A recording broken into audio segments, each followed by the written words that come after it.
सभी को good morning. आज हम लोग आपकी 10वीं कक्षा का जो आपदा प्रबंधन है उसका इकाई 5 और 6 का जो भी एनसीईआरटी प्रश्न उत्तर है उसके बारे में अध्ययन करेंगे और ये हमारा वीडियो नंबर 5 होगा। इससे पहले हम लोग 4 वीडियो और आपको दे चुके हैं आपदा प्रबंधन के बारे में। आज हम लोग इस 5वां वीडियो में इकाई 5 और इकाई 6 में जितने भी लघु उत्तरीय प्रश्न हैं या फिर दीर्घ उत्तरीय प्रश्न है उसको हम लोग अध्ययन करेंगे। तो चलिए हमारा जो पहला सवाल है उसको देखते हैं। लघु उत्तरीय क्वेश्चन है कि सामान्य संचार व्यवस्था के बाधित होने के प्रमुख क्या कारण हैं। हमारा क्वेश्चन है कि सामान्य संचार व्यवस्था के बाधित होने का प्रमुख क्या कारण है। देखिए, सामान्य संचार व्यवस्था, सबसे पहले ये जानना होगा कि सामान्य संचार व्यवस्था के अंतर्गत क्या क्या आता है। तो सामान्य संचार व्यवस्था के अंतर्गत आता है आपका मोबाइल। क्या आता है? मोबाइल। सामान्य संचार व्यवस्था के अंतर्गत आता है मोबाइल। या फिर बहुत सारे के घर में टेलीफोन लगा हुआ है, टेलीफोन, तो इसको भी हम लोग सामान्य संचार व्यवस्था कह सकते हैं। या फिर आपके घर में टेलीविज़न लगा हुआ है, जिसको आप टीवी बोल सकते हो, टेलीविज़न लगा हुआ है, तो ये भी आपका समान संचार व्यवस्था है। या फिर रेडियो, जो कि अब प्रचलन में काफ़ी कम है, लेकिन बहुत सारे एरिया में अभी भी एफएम चलता है, इसलिए रेडियो का उपयोग किया जाता है। तो ये सभी के सभी जो है हमारा सामान्य संचार व्यवस्था, इसके लिए कोई ना कोई उपकरण का उपयोग होता है, उपकरण। और यह उपकरण क्या होता है कि हम लोग के आस पास में लगा रहता है। जैसे मान लो कि अगर मोबाइल को चलाना है तो टावर की आवश्यकता होगी, टेलीफोन को भी चलाना है तो एक्सचेंज ऑफिस की आवश्यकता होगी, टेलीविज़न को चलाना है तो इसके लिए विद्युत की आवश्यकता होगी और साथ ही साथ इसके लिए भी कोई ना कोई दूरदर्शन केंद्र होगा। अगर आपको रेडियो चलाना तो इसके लिए भी आकाशवाणी का सेंटर होना चाहिए, जो कि हमारे आसपास के क्षेत्रों में स्थित रहता है। अगर मान लीजिए कि कोई आपदा आ गया तो उस स्थिति में ये सब के सब क्या होंगे? प्रभावित हो जाएंगे। तो क्वेश्चन क्या कर रहा है? सामान्य संचार व्यवस्था बाधित होने के प्रमुख कारण क्या है। आपके क्षेत्र विशेष में मोबाइल काम करना बंद कर दे, टेलीफोन काम करना बंद कर दे, टीवी चलना बंद हो जाए, रेडियो चलना बंद हो जाए, इन सभी के पीछे का कारण क्या होता है? इन सभी के पीछे का कारण होता है आपदा का आना। क्या होता है? आपदा का आना। आपदा दो प्रकार के हैं, या प्राकृतिक आपदा हो या फिर मानव जनित आपदा हो। अगर आपके क्षेत्र विशेष में आपदा आएगी तो निश्चित रूप से आपको ये जो सामान्य संचार व्यवस्था है ये बाधित हो जाएगा।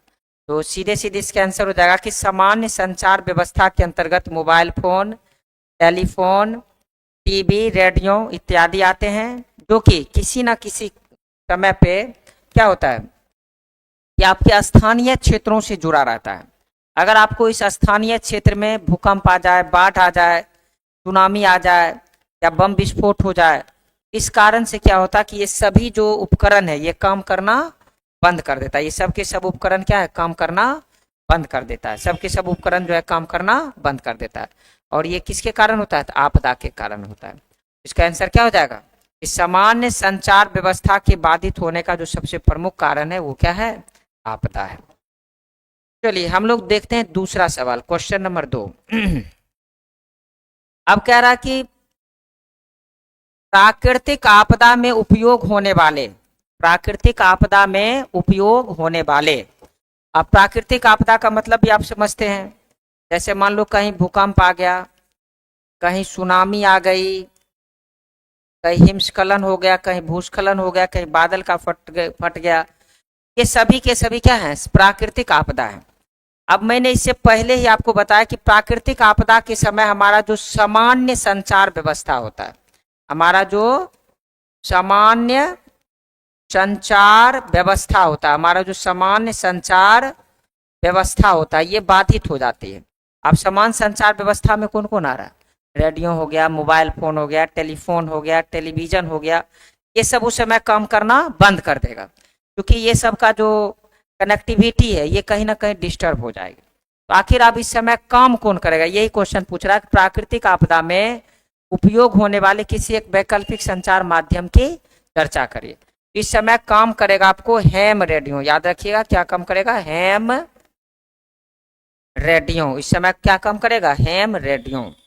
देखिए हैम रेडियो एक ऐसा उपकरण होता है जो कि सीधे उपग्रह संचार से जुड़ा होता है। जैसे मान लो कि अगर हमको मेरा मोबाइल काम करवाना है तो सबसे पहले मोबाइल से टावर में जाएगा और टावर से वो जाता है कहाँ, उपग्रह संचार के पास, जो कृत्रिम उपग्रह संचार है जो आयन मंडल में मानवों के द्वारा स्थापित किया गया, वहां पर इसका कनेक्शन रहता है।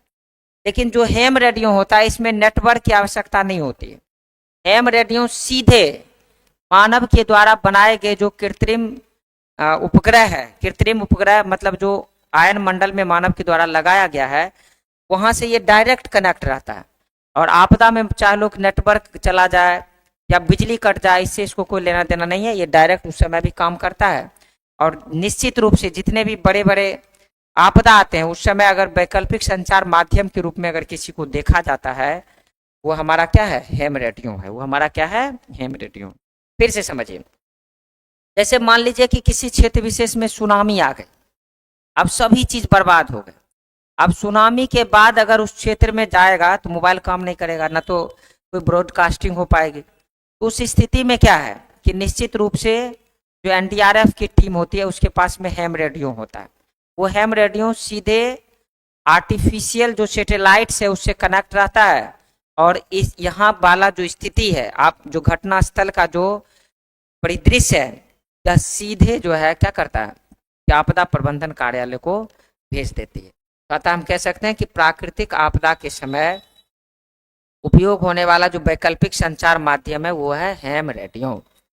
अब यहाँ पर फिर से उसी क्वेश्चन को रिपीट किया गया है कि प्राकृतिक आपदा में वैकल्पिक संचार माध्यमों का विवरण करें। देखिए प्राकृतिक आपदा में वैकल्पिक संचार माध्यम के रूप में आप हैम रेडियो का उपयोग कर सकते हो। इसका उपयोग कर सकते हो, हैम रेडियो का उपयोग कर सकते हो। देखो हैम रेडियो इस प्रकार का एक उपकरण होता है जिसको हम वायरलेस बोलते हैं, मतलब इस तरह से बना रहेगा और यहाँ पर इसमें एक एंटीना लगा हुआ है। इस तरह से एक इसमें एंटीना लगा रहेगा, यहाँ पर आपको इसमें नंबर रहता है अंकित, जो कि अलग अलग कोड रहता है, इसको आप दर्शा सकते हैं। यहाँ पर आपका साउंड लगा रहता है जिससे कि आपको वॉइस आते रहती है। अब इसके लिए किसी नेटवर्क की जरूरत नहीं पड़ती। जैसे कि मान लो अगर ये मोबाइल फोन रहता तो मोबाइल फोन में क्या होता है कि नेटवर्क रहता है। देखते हैं कभी कभी अगर हमारा इंटरनेट काम करना बंद कर दे, या कभी कभी पहले नोकिया का मोबाइल होता था उसमें टावर में लाइनिंग रहता था, लाइनिंग घटता और बढ़ता था। अगर आप नेटवर्क क्षेत्र से दूर जाते हैं तो वो सिग्नल घटता था और अगर नेटवर्क एरिया में आते तो सिग्नल बढ़ जाता था। इसका मतलब है कि उसमें नेटवर्क काम करता था, टावर। लेकिन इसमें किसी टावर की आवश्यकता नहीं है। ये हैम रेडियो एक ऐसा उपकरण होता है जो सीधे आपके आसमान में जो आर्टिफिशियल सैटेलाइट्स लगे हुए हैं डायरेक्ट इससे कनेक्ट रहता है और ये आर्टिफिशियल सैटेलाइट सीधे आपदा प्रबंधन कार्यालय को सूचना देती है, जो कि जिस जहाँ पर ये कार्यालय होती है वहां पर ये सूचना देती है। यहाँ से मैसेज पास किया, सीधे चला गया आयन मंडल और आयन मंडल से सीधे यह आपदा प्रबंधन कार्यालय को इसकी सूचना दे दी, आपदा प्रबंधन कार्यालय को इसकी सूचना दे दी। इस तरह से प्राकृतिक आपदा में वैकल्पिक संचार माध्यम के रूप में हैम रेडियो का उपयोग किया जाता है। और जितने भी आपदा प्रबंधन की टीम होती है जिसको आपदा के समय में आपके क्षेत्र विशेष में भेजा जाता है, लोगों को जान बचाने के लिए उसको भेजा जाता है, या समुद्र में रह करके जो सुनामी के बारे में अध्ययन करे, ज्वालामुखी विस्फोट के बारे में अध्ययन करे, या विभिन्न प्रकार के तूफान के बारे में अध्ययन करता है, वहां भी जो वैज्ञानिक रह रहे हैं उसके पास में यही हैम रेडियो रहता है। हैम रेडियो एक ऐसा उपकरण है जिस पर आपदा का कोई असर पड़ता ही नहीं है जब तक सीधे आर्टिफिशियल सैटेलाइट से ये जुड़ा रहता है और आपदा प्रबंधन कार्यालय को घटना स्थल की विस्तृत जानकारियां जो है ये देता रहता है। अतः हम कह सकते हैं कि प्राकृतिक आपदा में वैकल्पिक संचार माध्यम के रूप में आप हैम रेडियो का उपयोग कर सकते हैं। ये किसी भी परिस्थिति में आपको काम करेगा और इससे सूचनाओं को आदान प्रदान किया जा सकता है। अतः हम कह सकेंगे कि हैम रेडियो का उपयोग हम लोग करेंगे। हमारा दूसरा सवाल है, कह रहा कि नोट लिखिए। नोट लिखने में किस पे, एक हैम रेडियो पे। ये तीसरी बार आ गया। हैम रेडियो का मतलब आप समझते हैं कि हैम रेडियो मानव के द्वारा बनाया गया एक कृत्रिम मशीन है, मानव के द्वारा बनाया गया क्या है, कृत्रिम मशीन है। और इसका काम क्या होता है कि आपदा के समय में सूचना पहुंचाना। इसका काम क्या होता है, आपदा के समय में सूचना पहुंचाना। मैंने पहले भी बताया कि इसके लिए नेटवर्क की जरूरत नहीं पड़ती है, या सीधे सीधी क्या होता है कि जो आयन मंडल है, मान लो यहाँ पर जो आयन मंडल है, इस आयन मंडल में मानवों के द्वारा जो आर्टिफिशियल सैटेलाइट लगाया जाता है ना, ये डायरेक्ट उस सैटेलाइट से कनेक्ट रहता है।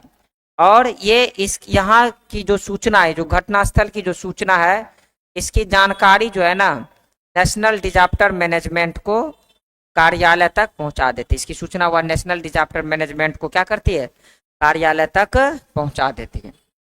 इस यंत्र का उपयोग हम लोग आपदा के समय में करते हैं, इसलिए कि आपदा संबंधित विभिन्न प्रकार की जानकारियों को एक दूसरे के साथ शेयर करने के लिए। जैसे मान लीजिए कि अगर कोई व्यक्ति समुद्र में है, कोई वैज्ञानिक की टीम समुद्र में है, और समुद्र में अब उसे पता चला कि यहाँ से ज्वालामुखी विस्फोट हुआ है और समुद्र का पानी जो है ऊपर उठा है, और अब लगभग 4-5 घंटे के बाद ये समुद्र तट पे जाएगा। अब चूंकि समुद्र के अंदर तो नेटवर्क लगा नहीं है, तो मोबाइल काम नहीं करेगा, या फिर टेलीफोन काम नहीं करेगा, रेडियो टेलीविजन भी काम नहीं करेगा। वहाँ क्या काम करेगा, सीधे वहाँ पर हैम रेडियो काम करेगा। इसी हैम रेडियो के माध्यम से डायरेक्ट या सूचना जो है ना आपदा प्रबंधन कार्यालय को भेजी जाएगी, और आपदा प्रबंधन कार्यालय क्या करेगा, समय रहते हुए उस क्षेत्र विशेष को खाली करा लेगा जहां पर के व्यक्ति उपलब्ध है। इस तरह से आप क्या कर सकते हो, तो क्षेत्र विशेष के जो लोग हैं ना उसकी जान आप बचा सकते हैं। ये हो गया हमारा इसका आंसर। दूसरा हमारा है उपग्रह संचार। दूसरा क्या है, उपग्रह संचार। देखिए उपग्रह संचार को अंग्रेजी में हम लोग आर्टिफिशियल सैटेलाइट कहते हैं। हमारी पृथ्वी पर जो विभिन्न प्रकार के जो उपकरण है, जैसे मोबाइल फोन हो गया, इंटरनेट हो गया, टेलीफोन हो गया, टेलीविजन हो गया, रेडियो हो गया, ये सभी को चलाने के लिए क्या होता है कि एक सूचना को आदान प्रदान किया जाता है, और यह सूचना तरंग के माध्यम से एक स्थान से दूसरे स्थान पर ट्रांसफर होता है। अब इसको ट्रांसफर करने के लिए मानव क्या किया है, पृथ्वी के ऊपर, पृथ्वी पर कुल मिलाकर के 5 मंडल है। सबसे पहला जो वायु का मंडल है उसको हम लोग क्षोभ मंडल बोलते हैं। दूसरा होता है समताप मंडल, तीसरा होता है आयन मंडल, चौथा होता है ओजोन मंडल, और 5वां होता है बहिर्मंडल। ये जो तीसरा मंडल है जिसको हम लोग आयन मंडल के नाम से जानते हैं, इसी आयन मंडल में याद रखिएगा मानव के द्वारा उपग्रह संचार को स्थापित किया जाता है। क्योंकि यहाँ पर अब ग्रेविटेशनल फोर्स खत्म हो जाता है, अब इस स्थान पर इसको लगा दिया, इस मशीन को, अब ये जो है ना उस समय वो ट्रेवल करते रहेगा। अब जितनी भी सूचनाएं हैं वो सब सूचनाएं पहले आएगा उपग्रह संचार में, और उपग्रह संचार क्या करेगा, अपने आसपास के जितने भी वहां पर यूजर्स हैं उन सभी को उसका मैसेज पहुंचाएगा। जैसे मान लीजिए कि आपका मोबाइल, आप घर पे बैठ करके मोबाइल उपयोग करते हो, आखिर ये मोबाइल काम कैसे करता है। जैसे आप क्या कर किसी का नंबर डायल करते हो, आपका भाई अमेरिका में है, तुरंत वहां बात हो जाती है। तो कैसे होती है, आप जब इस सूचना को प्रेषित करते हैं, आप जैसे मान लो मोबाइल में कोड डालते हैं तो सब जगह का अलग अलग कोड बना हुआ। अब ये आपका जो सिग्नल है ना, इसको सबसे पहले आपका लोकल नेटवर्क लेगा, टावर जिसको बोलते हैं। टावर देखते हैं ना सबके छत पे या अलग अलग स्थानों पे लगा रहता है। मोबाइल से जब भी आप कुछ करते हैं तो पहले टावर पे जाता है आपकी सूचना। टावर के ऊपर पर देखिए कि आपको बड़ा बड़ा छतरी लगा हुआ है। अब यह छतरी क्या करता है, आपकी सूचना को सीधे प्रसारित कर देता है आयन मंडल में। अब आयन मंडल चूंकि पृथ्वी के ऊपर है, अब इस जगह से ये पूरे पृथ्वी को कवर कर रहा है।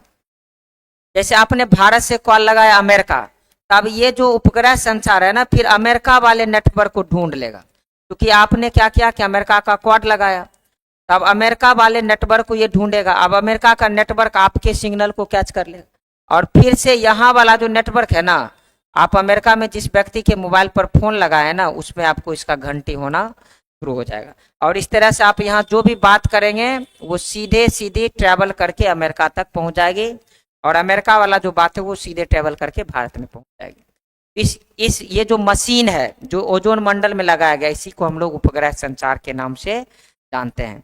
एक चीज और याद रखिएगा, इसी उपग्रह संचार के कारण मोबाइल, टेलीविजन, रेडियो जितने भी इंटरनेट, जितने भी मतलब दूर से बैठ कर के हम लोग जो विभिन्न चीज़ों का अध्ययन कर ले रहे हैं, जैसे अमेरिका में कोई न्यूज आया, भारत में देख लिए, चीन में अभी एशियन गेम चल रहा है, हम लोग भारत में बैठ करके उस क्रिकेट मैच का मजा लेते हैं। भारत में अभी विश्व कप हो रहा है, पूरा देश का जितना भी टीम खेल रहा है अपने अपने देश में बैठ करके क्रिकेट मैच का आनंद ले रहा है। ये सभी के जो सभी प्रक्रिया है किसके कारण हो रहा है? उपग्रह संचार के कारण हो रहा है। हम लोग उपग्रह संचार के माध्यम से पूरी दुनिया से कनेक्ट हैं और एक दूसरे से कम्युनिकेट हो पाते हैं। ये हमारा किसका योगदान है? उपग्रह संचार का योगदान है। अगर उपग्रह संचार नहीं होता तो हम लोग इस तरह की जो बातें हैं वो नहीं कर पाते। इस चीज को हमेशा याद रखिएगा, उपग्रह संचार मानव जीवन के लिए काफी लाभदायक है। जैसे आपने एक बात और सुना होगा, रेडियो में जब हम लोग बचपन में थे तो हमको सुनने को मिलता था कि मैं आकाशवाणी के पटना केंद्र से बोल रहा हूँ। अब बताइए, बहुत बार हम लोग कंफ्यूज हो गए कि जब भी रेडियो खोले तो बोला मैं आकाशवाणी से बोल रहा हूँ। अब हमको भी आश्चर्य लगता था, चलो रेडियो के आसपास कोई है नहीं, संभव है कि आकाश से ही बोलता होगा। आकाशवाणी का मतलब क्या होगा? आकाश से बोल रहा हूँ। अब बाद में पता चला कि आकाश से इसलिए बोल रहा हूँ बोलता है क्योंकि अगर मान लो कि पटना में भी बैठा है, वहाँ पर स्टूडियो रूम है, वहाँ पर रिकॉर्डिंग किया, तो ये रिकॉर्डिंग क्या होगा? अब सीधे जो है कहाँ जाएगा? आकाश में जाएगा, मतलब उपग्रह संचार के पास जाएगा और फिर उपग्रह संचार के माध्यम से क्या होगा कि आप लोगों के बीच पहुंचेगा। इसीलिए बचपन में जब भी रेडियो वाला बोलता था कि मैं आकाशवाणी से बोल रहा हूँ, हम लोग को आश्चर्य लगता था, लेकिन बाद में पता चला ये हम लोग को मूर्ख बनाता। बैठता है कहीं पृथ्वी पर ही, बोलता है कि हम आकाशवाणी से बोल रहे हैं। अभी भी आप सुनते होंगे कि मैं आकाशवाणी के पटना केंद्र से बोल रहा हूँ। अब कुछ ही देर में आपके लिए मुख्य समाचार प्रस्तुत किए जाएंगे। इस तरह का न्यूज आप लोग सुनते होंगे।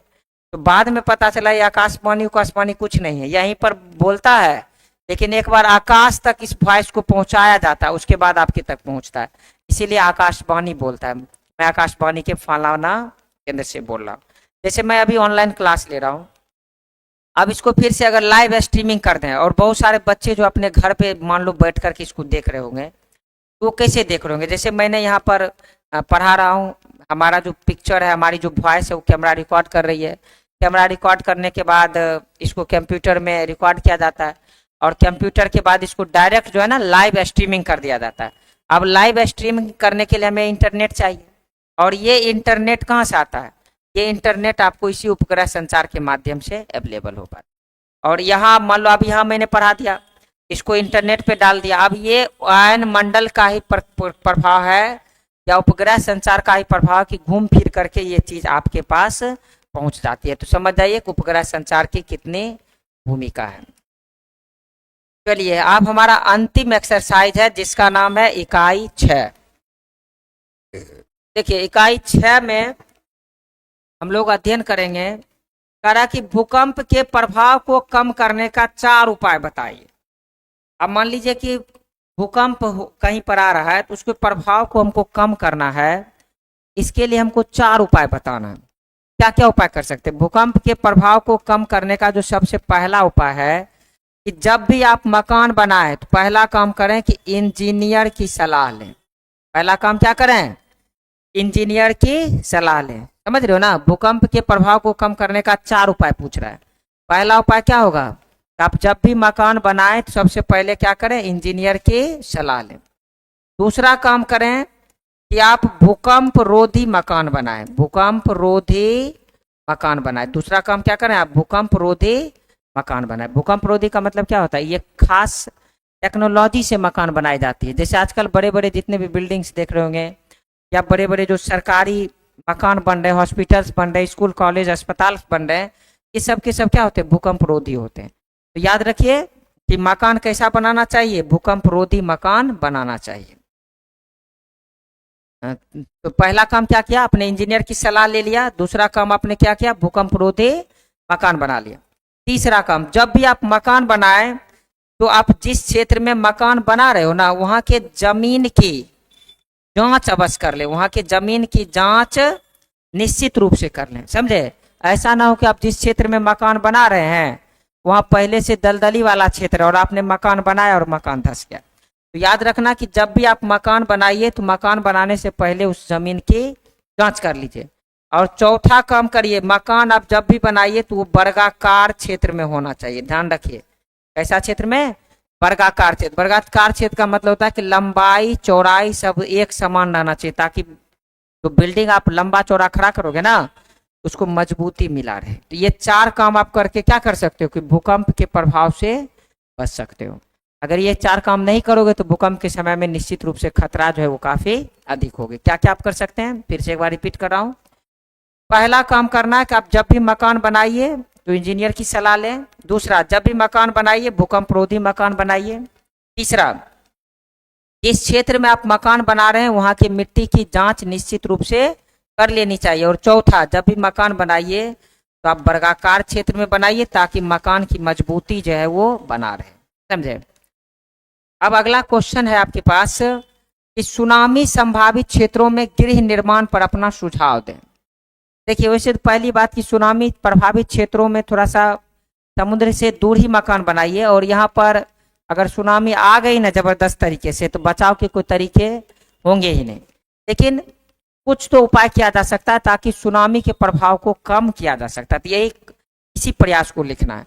तो सुनामी संभावित क्षेत्र में आप जब भी मकान बनाए तो पहला ध्यान रखें कि मकान सुनामी रोधी होना चाहिए। पहला काम क्या करना है, मकान जो होना चाहिए वो क्या होना चाहिए, सुनामी रोधी होना चाहिए। सुनामी रोधी का मतलब क्या होता है, इस तरह का मकान होना चाहिए ताकि अगर पानी भी तेज रफ्तार का है ना तो ये दोनों तरफ से फॉलो कर सके, मंदिर टाइप का। समझे?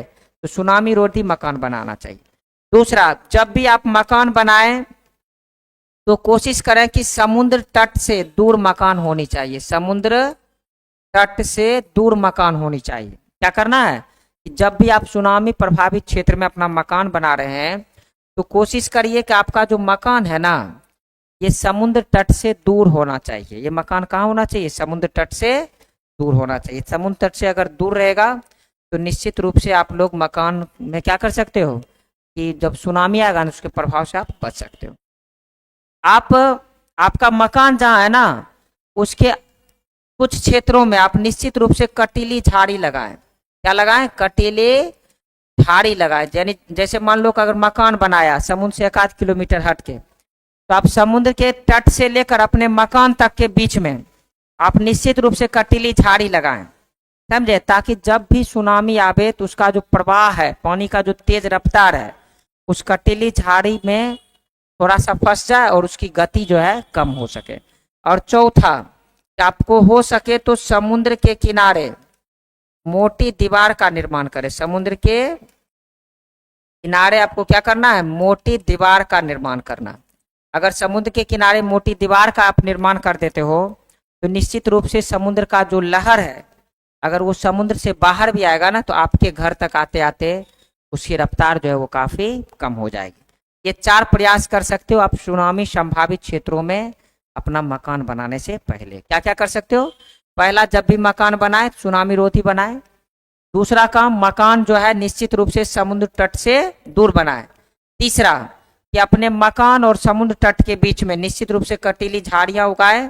चौथा, कि जब भी आप मकान बनाए तो उस समुद्रीय तट को मोटी दीवार से घेर कर रखें ताकि समुद्र की लहरें जो है आपके क्षेत्र विशेष में प्रवेश ना कर सके। तो ये सभी काम करके आप जो है निश्चित रूप से सुनामी से बच सकते हो। देखिए, अगला जो हमारा सवाल है कह रहा है कि सुखाड़ में मिट्टी को नमी बनाए रखने के लिए आप क्या क्या करोगे।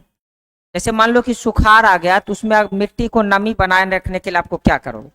तो सबसे पहले आपको पता है कि अगर किसी क्षेत्र विशेष में एक वर्ष में यानी एक वर्ष में 125 सेंटीमीटर से कम वर्षा होगी तो निश्चित रूप से यह क्षेत्र विशेष क्या हो जाएगा, सुखाड़ प्रभावित क्षेत्र विशेष हो जाएगा। यानी सुखाड़ का एक फंडा है कि अगर किसी क्षेत्र विशेष में 125 मीटर से कम वर्षा हुई तो निश्चित रूप से यह क्षेत्र विशेष क्या हो जाएगा, सुखाड़ प्रभावित क्षेत्र विशेष हो जाएगा। अब यहाँ पर क्या है कि कहा कि मिट्टी में नमी बनाए रखने के लिए आप क्या करोगे। यहाँ पर मिट्टी में नमी बनाए रखने के लिए आपको पहला काम करना है कि जिस क्षेत्र में मान लो सुखाड़ आने वाली है अब उस क्षेत्र में क्या है कि आपको नहर बनवानी चाहिए। पहला काम क्या करना है, नहर बनवानी चाहिए। आप ये नहर कैसे बनाओगे, जैसे मान लो कि आपके क्षेत्र विशेष के आसपास में कोई बड़ी नदियां बह रही होगी, तो उस नदी से जल के स्रोत को आप अपने क्षेत्र विशेष के एरिया में लाओगे, ताकि नदी वाला जो पानी है ना वो आपके क्षेत्र विशेष में भी प्रभावित हो सके और वहां पर मिट्टी में नमी बनाई जा सके। दूसरा काम आप कर सकते हो कि आप अपने आसपास में विभिन्न प्रकार के जो नलकूप हैं, अब नलकूप के कई स्रोत हैं, या तो सरकार के द्वारा आजकल देखते होंगे स्टेट बोर्डिंग चलाया गया, स्टेट बोर्डिंग चलाया गया। बहुत जगह देखते होंगे कि बिजली पर जो है ना खेते खेत जो है क्यारी में पानी पहुंचती है। वो स्टेट बोर्डिंग में क्या होता है कि भूमिगत पानी को बिजली के माध्यम से मोटर के द्वारा बाहर निकाला जाता है और नाली के माध्यम से लोगों के खेतों तक पहुंचाया जाता है। तो आपको भी अपने क्षेत्र विशेष में निश्चित रूप से स्टेट बोर्डिंग का स्थापना करवानी चाहिए। अगर मान लो स्टेट बोर्डिंग नहीं है तो आप वहां पर प्राइवेट बोर्डिंग भी खुदवा सकते हैं और उसे भी बिजली के माध्यम से भी चला सकते हैं। अगर मान लो कहीं कहीं खेत में बिजली की व्यवस्था नहीं होती, अब मान लो खेत में अगर बिजली की व्यवस्था नहीं है तो आप क्या कर सकते हो कि निश्चित रूप से वहां पर पंपिंग सेट आता है, मतलब क्या, डीजल पर चलने वाला मशीन होता है जो कि क्या करता है कि भूमिगत जल को जो है ना पृथ्वी से बाहर निकाल करके पृथ्वी की सतह पर ला देता है। इन सभी उपाय को करके आप क्या कर सकते हो, मिट्टी में सुखाड़ को बनाए रख सकते हो। इसके अतिरिक्त जिन क्षेत्रों में सुखाड़ जैसी स्थितियां उत्पन्न हो रही है वहां पर सबसे पहला काम करना चाहिए कि जब भी बारिश हो तो वर्षा के जल को वहां पर संचित रखना चाहिए। आप सोच रहे होंगे कि वर्षा के जल को कैसे संचित रख सकते हैं, तो वर्षा के जल को आपको संचित रखने के लिए क्या करना होगा, आप जब भी वर्षा आवे उस समय अपने छत पर टब बनाइए और उस टब में पानी को जमा रखिए। टब का मतलब क्या, पूरे क्षेत्र में, यानी जितना बड़ा आपका छत है उतना बड़ा आपको टंकी टाइप का बनाना है, तो उसमें आप पानी जमा रखिए और जरूरत पड़ने पर धीरे धीरे उसका उपयोग आप कर सकते हैं। दूसरी काम कर सकते हैं कि आप अपने आसपास के क्षेत्रों में विभिन्न प्रकार के तालाब खुदवाइए और उसमें पानी को स्टोरेज करके रखिए, ताकि जिस समय सुखाड़ जैसी स्थितियां हो तो उस समय जो है ना आप इसका उपयोग कर सकते हैं। अब बहुत के दिमाग में चल रहा होगा सर सुखाड़ जब आएगा तो तालाब का पानी भी सूख जाएगा। हाँ सूख जाएगा, लेकिन आपके आसपास में अगर अधिक तालाब होगी ना तो निश्चित रूप से वहां पर भूमिगत जल जो है वो अवेलेबल रहेगा और आप अलग अलग माध्यमों से उस जल को बाहर निकाल सकते हो और उसको निकाल करके अपने जीवन में उपयोग कर सकते हो और सुखाड़ जैसी भयंकर स्थितियों से आप बच सकते हो। तो ये भी एक उपाय है। चलिए हम लोग नेक्स्ट सवाल देखते हैं, तीसरा नंबर, सॉरी तीसरा है नहीं, सीधे दीर्घ उत्तरीय प्रश्न पे हम लोग आते हैं। हमारा जो दीर्घ उत्तरीय प्रश्न है यह है कि भूस्खलन अथवा बाढ़ जैसी प्राकृतिक विभीषिकाओं का सामना, भूस्खलन अथवा बाढ़ जैसी प्राकृतिक विभीषिकाओं का सामना आप किस तरह से करें। देखिए यहाँ पर दो चीज लिखा हुआ, पहला क्या है भूस्खलन और दूसरा क्या है बाढ़। पहला है भूस्खलन और दूसरा है बाढ़, पहला है भूस्खलन और दूसरा है बाढ़। इन दोनों का सामना आप कैसे कर सकते हो, इसके लिए आपको उपाय बताना है। जैसे देखिए भूस्खलन से बचने के लिए आपको क्या करना है कि पहला काम करना कि जिस समय आप अपना घर बना रहे हो ना उस समय आपको मिट्टी की जांच तो निश्चित रूप से करनी चाहिए, क्योंकि भूस्खलन का मतलब ये होता है कि जब पृथ्वी का ऊपरी सतह अपने वास्तविक स्थान से नीचे खिसक जाए और जिसके कारण यहाँ पर जो बड़े बड़े बिल्डिंग्स है ना वो सीधे जमीन पर गिर जाए, तो इस समस्या को हम लोग बोलते हैं भूस्खलन। इस समस्या को हम लोग क्या बोलेंगे, भूस्खलन बोलेंगे। तो भूस्खलन क्यों आता है, क्योंकि आपके क्षेत्र विशेष की जो आंतरिक मिट्टी है वो काफी कमजोर थी, इसके कारण भूस्खलन जैसी स्थितियां उत्पन्न होती है। या बहुत जगह आप सुने होंगे कि मिट्टी के अंदर बहुत सारे खनिज होते हैं, जैसे कोयला हो गया और भी अलग अलग प्रकार के खनिज हमारे मिट्टी के अंदर आते हैं। तो और क्या होता है कि जब किसी क्षेत्र विशेष में पता चलता है कि अगर यहाँ पर कोई खनिज है तो सरकार क्या करती है, किसी प्राइवेट संस्था को क्या करती है, टेंडर दे देती है कि भाई आप इस क्षेत्र विशेष के खनिज को निकालिए और इसको बेच करके सरकार को रुपया जमा कीजिए। अब वो ठेकेदार क्या करता है कि मिट्टी के अंदर से तो खनिज निकाल लेता है, अब चूंकि उसको ये भी टेंडर दिया जाता है कि खनिज निकालने के बाद आप उस क्षेत्र विशेष में जो खाली जगह है ना उसको मिट्टी से फिर भर दीजिए। लेकिन बहुत सारे ठेकेदार क्या करते हैं रुपया बचाने के चक्कर में वो जो जमीन है उसको खाली छोड़ देते हैं। अब जब खाली जमीन आप छोड़ देंगे, अंदर से खोखला रहेगा। अब आज से 100 वर्ष बाद जनसंख्या बढ़ जाएगी, बहुत सारे लोगों की भूमि की आवश्यकता होगी, बहुत सारे लोग उस एरिया में अपना जमीन खरीद लेंगे। और जमीन खरीदने के बाद जब उस पर बड़े बड़े मकान बनाएंगे तो क्या होगा, आपको पता ही नहीं कि आपके नीचे में ना मिट्टी खाली है। अब क्या, ऊपर से आपने लंबा चौड़ा बिल्डिंग बना दिया, अब हल्का सा भी अगर भूकंप का झटका आएगा ना, ये मिट्टी धंस जाएगा। और मिट्टी जब नीचे धंसेगा तो इस पे जो भी मकान है वो जमीन दोस्त हो जाएंगे, जमीन पर गिर जाएंगे। और जब जमीन पर गिरेगा तो क्या होगा कि भूस्खलन जैसी समस्या वहां पर उत्पन्न होगी, बहुत सारे लोग इसमें मारे जाएंगे, अपार धन और जन की क्षति होगी। तो आप इससे बचने के लिए क्या करोगे, जब भी अपना घर बनाइए तो सबसे पहले आपको मिट्टी की जांच कर लेनी चाहिए। दूसरी बात, मकान बनाने के लिए इंजीनियर को बुलाइए और इंजीनियर पद्धति से अलग अलग प्रकार का जो उसमें यंत्र का उपयोग होता है उसका उपयोग करते हुए मकान बनाइए। तीसरी बात कि आपको कोशिश करना है कि मकान जब आप बना रहे हैं तो मकान बनाते समय उचित छड़, कंक्रीट, ईंट एवं अलग अलग प्रकार के जो मटेरियल्स है ना उसका उपयोग करना है, ताकि मकान जो है ना वो मजबूत बने। इसमें किसी भी प्रकार के कंजूसी नहीं करना। अगर आप कंजूसी करते हैं तो भूस्खलन के समय आपको उसका कई गुना ज़्यादा नुकसान झेलना पड़ सकता है। तो ये है क्या, भूस्खलन में बचने का तरीका। बाढ़ से बचाव का तरीका तो आपको पता ही है कि बाढ़ से बचने के लिए आपको क्या करना है। सबसे पहले जो नदियों का बांध है ना, नदियों के बांध को मजबूत करना चाहिए। पहला काम क्या करना है कि नदियों के बांध को मजबूत करना है। पहला काम क्या करना है, नदियों के बांध को मजबूत करना है। दूसरा काम है कि बांध पर आप वृक्ष लगा दीजिए। अब नदियों का बांध मजबूत का मतलब आप समझिए होंगे कि अगर बांध मजबूत हो गया तो नदी का पानी नदी में रह जाएगा, हमारे आसपास के क्षेत्रों में नहीं आएगा, और जब नहीं आएगा तो बाढ़ नहीं आएगी। लेकिन बहुत सारे बच्चों को समझ में ये नहीं आ रहा होगा कि आखिर सर बांध पर वृक्ष लगाने से क्या लाभ हो सकता है।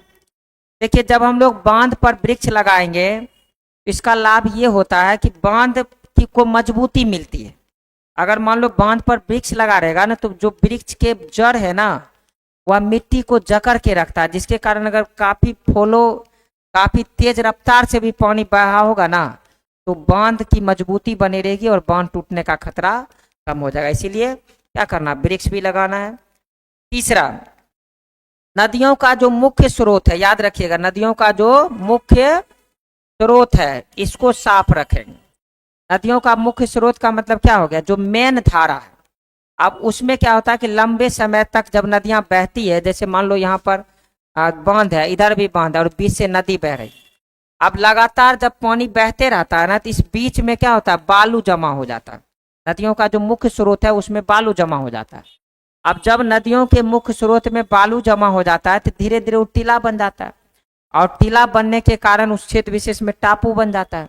और जब वहां पर टापू बन जाएगा तो क्या होगा, अब पानी क्या होगा कि दोनों साइड से बहना शुरू कर देगा, और जब साइड से पानी बहेगा तो वह पानी बांध में सटेगा, और इससे क्या होगा कि बांध की जो मिट्टी है वो गीली होगी, धीरे धीरे बांध में कटाव भी होना शुरू हो जाएगा, और बांध जब कमजोर होगा टूट जाएगा।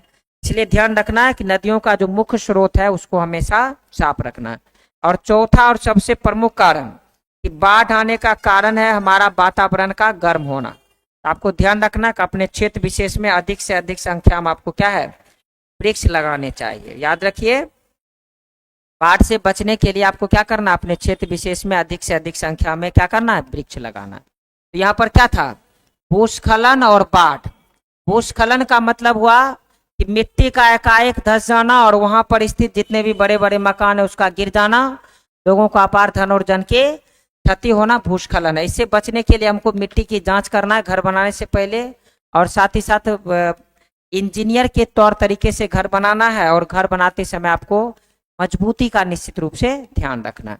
रहा बात बाढ़ का, तो बाढ़ से बचने के लिए नदियों के बांध को मजबूत करना है, बांध पर वृक्ष लगाना है, नदियों के मुख्य स्रोत को साफ रखना है, और जो है ना हमें अपने आसपास के क्षेत्रों में काफी अधिक संख्या में वृक्ष लगानी है। हमें अपने आसपास के क्षेत्रों में काफी अधिक संख्या में वृक्ष लगानी है। तो इस प्रकार से आपका आपदा प्रबंधन का कुल मिलाकर के टोटल टॉपिक खत्म हो गया है।